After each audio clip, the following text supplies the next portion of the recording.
संक्रमित मरीजों के लिए रक्षा अनुसंधान और विकास संगठन की नई दवा 2DG की पहली खेप के तहत 10,000 डोज सोमवार को रक्षा मंत्री राजनाथ सिंह और केंद्रीय स्वास्थ्य मंत्री डॉक्टर हर्षवर्धन ने लॉन्च किए। आपको बता दें, 3 क्लिनिकल ट्रायल के बाद 1 मई 2021 को DCGI की ओर से इसे आपातकालीन प्रयोग के लिए अनुमति मिल गई है। पाउडर के रूप में इस ड्रग को एक सैशे में दिया जाएगा, जो पानी में घोलकर लेना होगा। ये संक्रमित कोशिकाओं पर जाकर वायरस की वृद्धि को रोकने में सक्षम है। आपको बता दें, रक्षा मंत्री के कार्यालय की ओर से पोस्ट किए गए एक ट्वीट में इस बारे में जानकारी दी गई। बताया गया कि आज सुबह 10:30 बजे वीडियो कॉन्फ्रेंसिंग के जरिए रक्षा मंत्री की ओर से इस दवा की पहली खेप जारी की जाएगी और इस दवा को DRDO की nuclear medicine institute and allied sciences ने डॉक्टर रेड्डी लैब के साथ मिलकर के विकसित किया है।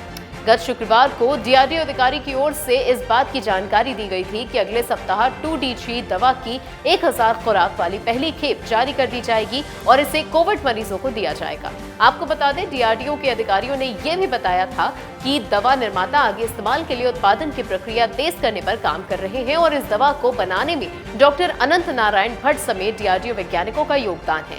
इस दवा का क्लिनिकल ट्रायल किया गया, जिसका परिणाम सकारात्मक रहा और साथ ही इस ट्रायल में ये भी पता चला है कि अस्पताल में भर्ती मरीजों के तेजी से स्वस्थ होने में ये मॉलिक्यूल मदद करते हैं और साथ ही अतिरिक्त ऑक्सीजन पर निर्भरता को कम करता है। महामारी के खिलाफ तैयारियों के लिए प्रधानमंत्री नरेंद्र मोदी के आग्रह पर DRDO ने इस दवा के विकास का फॉर्मूला लिया था। महामारी की पहली लहर के दौरान अप्रैल 2020 में INMAS DRDO वैज्ञानिकों ने मिलकर के CCMB हैदराबाद की मदद से काम शुरू किया और तभी पता चला कि ये मॉलिक्यूल SARS-CoV-2 वायरस पर असरदार है और इसकी वृद्धि को रोकने में सक्षम है। साथ ही इन परिणामों के आधार पर DCGI ने मई 2020 में इसके फेज 2 क्लिनिकल ट्रायल की अनुमति दे दी। दूसरे फेज का ट्रायल पिछले साल मई से अक्टूबर तक चला और साथ ही इसमें काफी अच्छे रिजल्ट्स भी सामने आए। इस ट्रायल को 2 हिस्सों में चलाया गया। पहली बार में 6 अस्पताल, दूसरी बार में देश के 11 बड़े अस्पतालों को कवर किया गया। आपको बता दें, इसमें 110 मरीजों को यह दवा दी गई और इसके असरदार परिणाम भी सामने आए। इसे देखते हुए DCGI ने तीसरे क्लिनिकल ट्रायल की भी अनुमति दे दी, जो कि 220 मरीजों पर दिसंबर 2020 से लेकर के मार्च 2021 तक 27 अस्पतालों में किया गया।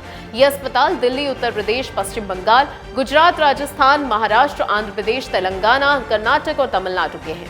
DRDO के सहयोग से हमारे आदरणीय राजनाथ सिंह जी के नेतृत्व में ये शायद हमारी पहली इंडिजिनस रिसर्च के आउटकम के तहत दवा है, जो सीधे सीधे कोविड के वायरस के प्रकोप को पूरे वैज्ञानिक दृष्टिकोण से कम करने का पूरा पोटेंशियल रखती है।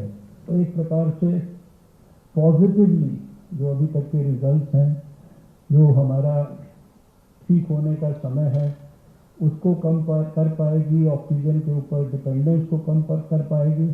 तो मुझे आज के इस अवसर पर वैज्ञानिकों को बधाई देते हुए भगवान से ये भी प्रार्थना करनी है कि ये जिस प्रकार का इसके इनिशियल रिजल्ट्स हमको ट्रायल्स में दिखाई दिए हैं, ये आने वाले समय के अंदर खाली भारत के ही लिए नहीं, अपितु पूरे संसार के लिए कोविड के खिलाफ जंग में एक महत्वपूर्ण भूमिका निभाए।